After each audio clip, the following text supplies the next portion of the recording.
அஸ்ஸலாமு அலைக்கும் வரஹ்மத்துல்லாஹி வபரகாத்துஹு. தினமும் ஒரு ஹதீஸ்.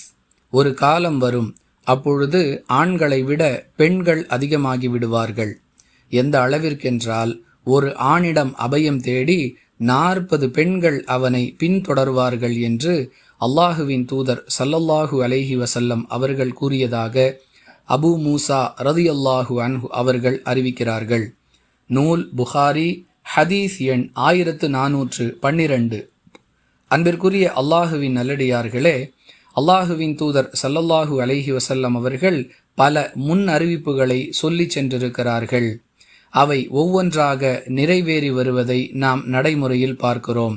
அந்த வரிசையில் ஆண்களை விட பெண்களின் எண்ணிக்கை 1க்கு 40 என்ற விகிதத்தில் அதிகமாகிவிடும் என்பதும் நபிகளாருடைய முன்னறிவிப்பாக இருக்கிறது. அது ஓரளவு நிறைவேறி கொண்டிருக்கிறது என்பதையும் நடைமுறையில் நாம் பார்க்கிறோம். வாஹிரு தஅவானா அனில் ஹம்துலில்லாஹி ரப்பில் ஆலமீன். அஸ்ஸலாமு அலைக்கும் வரஹ்மத்துல்லாஹி வபரகாத்துஹு.